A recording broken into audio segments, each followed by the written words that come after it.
This is breaking news from RTV6, working for you. That breaking news, a deadly hit and run on the north side of Indianapolis. Good evening to you. I'm Mark Mullins. And I'm Amanda Starantino. Let's get right to RTV6's Cameron Riddle live at the scene on Coyle Street. Cameron, what have you learned tonight? Well, Mark and Amanda, good evening. Unfortunately, we have to report to you that a teenage boy has died after he was struck by a car, and that driver fled the scene. This is what it looks like out here tonight as we are live. This is Coyle Street, just south of 65th Street and Michigan on the northwest side of the city. Down there is where that car still is. The lights are flashing on that car as the tow truck has just pulled up in the past few minutes to take that car out of here. So police tell us this happened just after 8 o'clock this evening. That teenage boy was riding a mini bike. They tell us it was motorized. They also are calling it a pocket rocket. So if you Google that, you can see what that boy was riding when that car came from Michigan and ran into the back of him. That teenage boy was pronounced dead on the scene here this evening.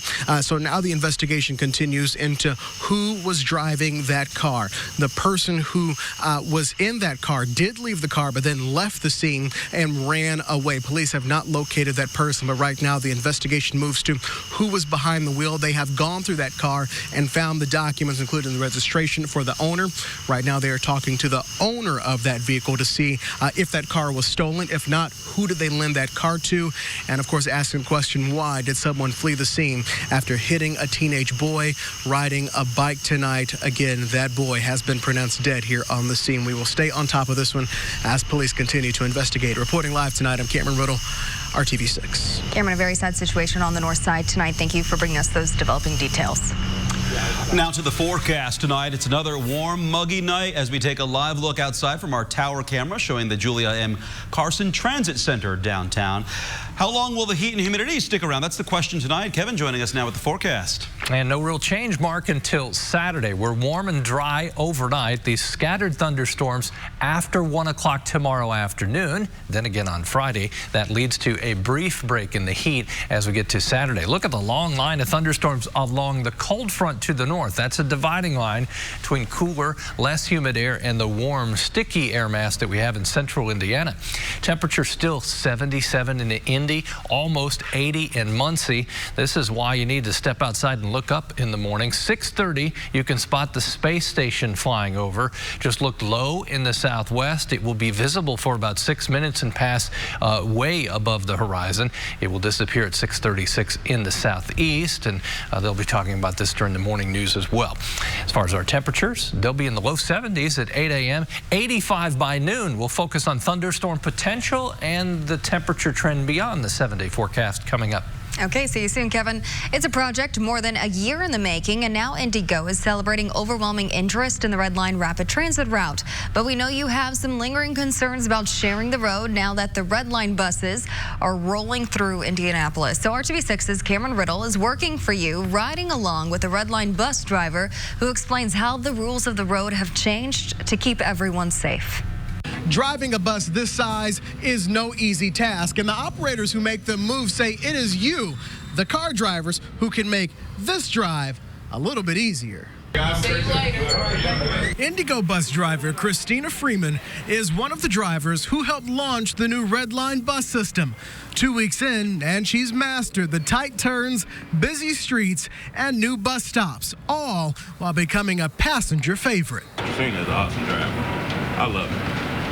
Keep me going. While behind the wheel, Freeman has driven every inch of the 13-mile Red Line. She's witnessed its greatest successes and its problem areas, including on Capitol Avenue, where buses and cars have collided multiple times. She says the solution is simple. Just pay attention. Use your defensive driving, not your regular driving. If you're driving around the red line, and look both ways. Capitol Avenue has always been a one-way street, but now buses have their own lane running in the opposite direction. That change has caught some car drivers off guard. Freeman says even if you do see the bus coming, don't try to pull out in front of her 70,000-pound vehicle unless you have plenty of room. The buses do not stop on a drop of a dime. we have to actually pump these brakes down. If we're going 30 down Capitol, okay, it's gonna take us at least 3 to 5 seconds to stop. So by the time you didn't pull it out, pulled in front of us, we didn't already hit you. After weeks of practice, Freeman's driving skills show as she lines up closely with the elevated bus stop platform. Well, that's because I practice. I drive this 5 days a week. And when I was on the extra board, I did it for 6 days a week, all day. You drive this more than you drive your car, though. She says just like she's learned every stop and turn from inside the bus, drivers on the outside will get used to the red line and the new traffic patterns. It's the people. It's not the red line. The red line is smooth. It goes from one end of the city on the south side to the next end of the city out north. It's smooth. Working for you in Indianapolis, Cameron Riddle, RTV6. Also working for you, we asked drivers what they think now that the red line route has been operating for more than a week. Before the red line, you knew where things cluttered and what time they cluttered, and so as a driver, you either avoided them or you found different routes. It's the same concept with the red line. It just takes people a little bit of time to get that rhythm down. Best thing you could do is stay away from Meridian, and there are a few other streets, because if you get behind one of the buses, you're stuck. For more information on how to navigate the red line as a driver or rider, go to our website, theindychannel.com, and watch our special called Inside the Red Line. It's going to take some getting used to.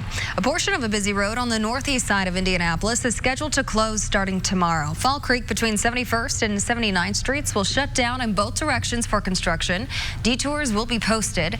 Crews with the Department of Public Works will be replacing a bridge rail and culvert. A man is dead after police say someone shot him in his car on the northwest side of Indianapolis. Investigators were called to 23rd Street southeast of Birdsall and Riverside Drive around 5:30 this evening. The victim was taken to Eskenazi Hospital where he died.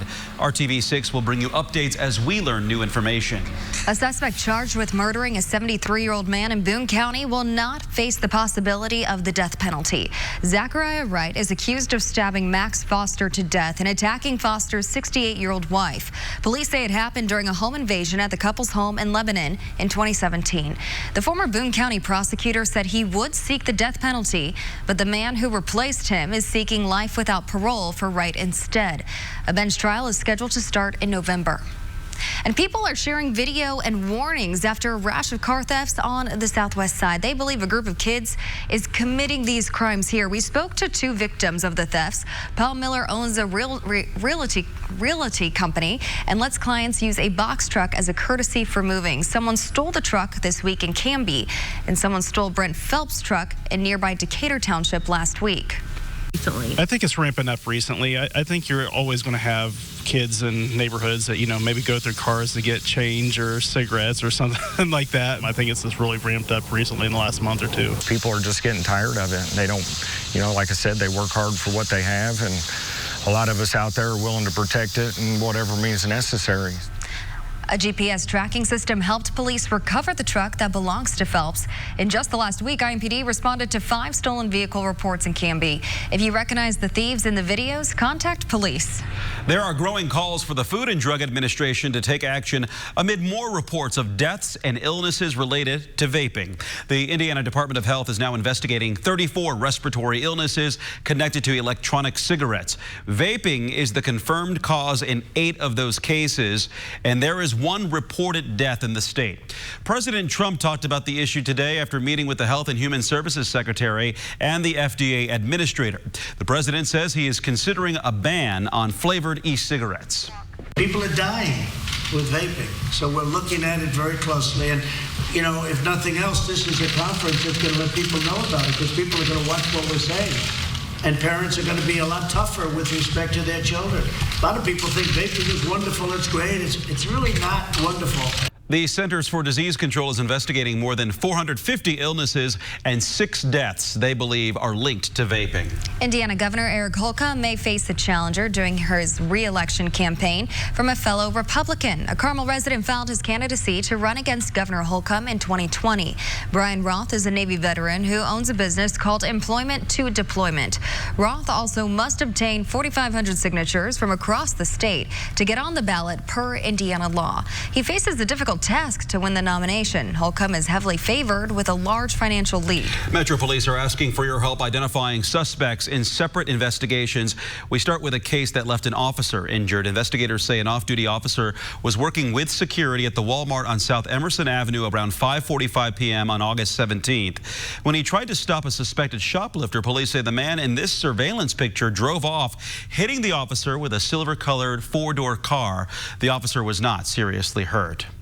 Around 5 o'clock in the morning on August 6th, police say a man used bolt cutters to break into multiple storage units at Storage Express on Man Road near Thompson Road on the southwest side. Detectives say the suspect stole several items as another person drove through the property in a maroon truck.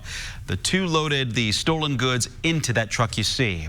If you have information about either case that we just told you about or any police investigation, you can report it anonymously by calling Crime Stoppers at 317-262-TIPS.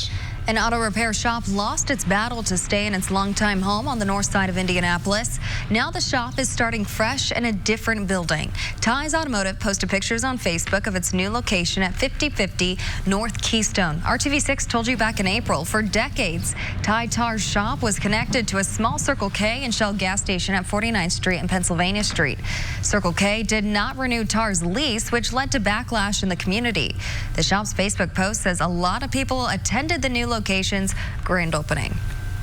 A Florida company is expanding to central Indiana. And it plans to hire hundreds of Hoosiers. Coming up, what we know about the business and the career opportunities. And remembering 9/11, how people across central Indiana and the country are honoring the lives lost and honoring the American spirit. You're watching RTV6 News at 11. Select 2019 Cherokee models and dealer stock. This is RTV6 News at 11, working for you. Right now, we're on top of breaking news on the west side. Police are looking for the person who was behind the wheel of a car when it hit and killed a teenager who was riding a motorbike on West Coyle Street. That's near Michigan Road and 64th. The driver of the car got out and ran away. Police have searched the car and found the driver's registration. We will bring you updates as we learn more on air and at theindychannel.com. People around the country paused today to make sure they never forget 9/11. Several remembrance ceremonies were held in central Indiana, including an annual memorial ride from Fishers to downtown Indianapolis. Metro police officers escorted hundreds of motorcyclists to the 9/11 monument on the canal. Today marks 18 years since the terror attacks brought the nation to a standstill. The event also raised money for the veterans group Helping Heroes of America. We partnered with Indy Veterans in the PTSD Recovery Fund to make all this happen with, sponsorship and just to, bring everybody together. The ceremony concluded with a wreath-laying ceremony, a bell-ringing service honoring the victims killed on September 11th. And a fundraising campaign is now underway to expand the downtown 9/11 memorial. Right now, it features 2 beams from the World Trade Center and granite monuments. The expansion will add 3 flagpoles, a survivor tree, and part of a wall from the Pentagon that was damaged in the attack. That wall was made of Indiana limestone. The changes are expected to be made in time for a remembrance ceremony in 2021. If you'd like to donate to the campaign, go to the RTV6 app and click on this story for more information. Paul Inella, Stephanie Veronica Irby, Brooke Alexandra Jackman, Aaron Jeremy Jacobs. At the site of Ground Zero in New York, the names of the thousands of victims killed in the World Trade Center were read aloud. The president of the 9/11 Memorial Museum says today is about remembering, but also about coming together as one nation. To me, it's the greatest legacy of 9/11, is that we have this immense capacity for compassion and caring and empathy and service to one another. Today, President Trump attended ceremonies in Washington, D.C., where a hijacked plane hit the Pentagon.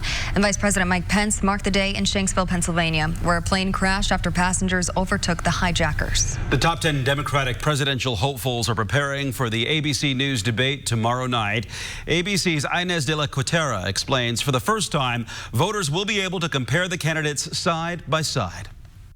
It'll be the first time the top 10 Democratic candidates will be facing off on the same stage on the same night. Former Vice President Joe Biden will take center stage. Biden remains the front runner. But this time, Senator Elizabeth Warren will be right by his side as she's been gaining in the polls. I think seeing Biden and Elizabeth Warren and Bernie Sanders, frankly, on the stage next to each other, the three of them alone have just an enormous share of the Democratic electorate right now. The ABC News Democratic debate comes as a new ABC News Washington Post poll shows the top 5 candidates, Biden, Warren, Harris, Sanders, and Buttigieg, all beating Trump in one-on-one matchups. The president's approval rating is down 6 points from his all-time high of 44% in July to 38% now. Trump's handling of the economy is also down 5% among registered voters. The president calling the findings phony on Twitter. The front-running candidates spending Wednesday preparing for the big day, none of them holding any campaign events today. Andrew Yang choosing instead to let loose with a round of basketball. One of my favorite things to do on the road because it gets the blood flowing. He's one of several candidates in need of a jolt, hoping tomorrow night's debate will upend the race. Inez de la Cuetara, ABC News, Washington. A high school swimmer in Alaska is celebrating 2 victories tonight. Her win in a swim meet has been reinstated after a referee disqualified her, claiming her swimsuit was too revealing. We first told you about this controversy last night on the news at 11, but the battle over the issue is not over. The Anchorage School District wants the referee decertified, accusing her of targeting the swimmer, quote, based solely on how a standard school-issued uniform happened to fit the shape of her body. A Florida-based company is now moving to the Midwest. And that means it is hiring Hoosiers. Sitel Group is investing more than $4 million to open a contact center in Fishers. Now, the company works in customer service and plans to hire and train 350 claim adjusters by the end of the year. Several career fairs will be held in the coming weeks. For more info about opportunities with the company, go to hiringhoosiers.com and click on this story. If you're counting, fall officially arrives 11 days from tomorrow. Halloween, 50 days, and it won't be long, and we'll be turning back the clocks as we get into November. Let's take a look at our pattern here beyond the 7-day forecast, and this really takes us to the 24th of September, above average temperatures. 79 is the average high right now. As we get late in September, the average high 74. Tomorrow, warmest day of the next few. We'll have scattered thunderstorms around. More thunderstorms Friday, leading to a cooler day, a much less humid day on Saturday. That just won't last. There are your rain chances up tomorrow and on Friday, and then a dry stretch starts again as we get to Saturday. Tomorrow, after about 1 o'clock in the afternoon, these scattered thunderstorms will develop with the humidity so high. If it rains, it will pour. Do expect some thunderstorms, lightning associated with this as well. There's 1 to 4 o'clock. You see how these bubble up during the heat of the day and move to the east. You had some thunderstorms already today around Peru, Logansport, Monticello. Again tomorrow and on Friday, potential for more thunderstorms until a cold front moves through. Severe risk on Friday, marginal or low. Damaging wind would be the main threat from some of the thunderstorms that develop. Same situation, I think, as we get into the afternoon and evening hours, the most likely time for thunderstorms. Temperatures a little cooler because of the increased cloud cover earlier in the day. There comes the actual line, and whereas they're scattered tomorrow, no rhyme or reason exactly where, they'll be in a northeast to southwest line rolling across the state along the cold front on Friday. There are your high temperatures. You begin to see the cooler air push in from the northwest. That will take over for a day. We've got full moon on the way Friday night. Temperatures Saturday are the most comfortable. Then they change on Sunday, quickly jumping back into the middle to upper 80s, and we'll spend the 7-day forecast 80 or above. Overnight lows back into the upper 60s to around 70, and beyond what you're looking at there, we continue with the warm September trend. A full moon on Friday, just in time for the games. The 13th. It is Friday the 13th. Oh, that just sets up for a crazy high school night. I'm saying, right. Friday football frenzy. Look forward to that. Colts talking about the heat today here and down in Nashville on Sunday, and he has a 41-point deficit heading into the IndyCar season finale. So Alexander Rossi has 1 goal. It's in the spotlight when the news at 11 continues. Boy Furniture Galleries. Live life comfortably. Well, a little history in China.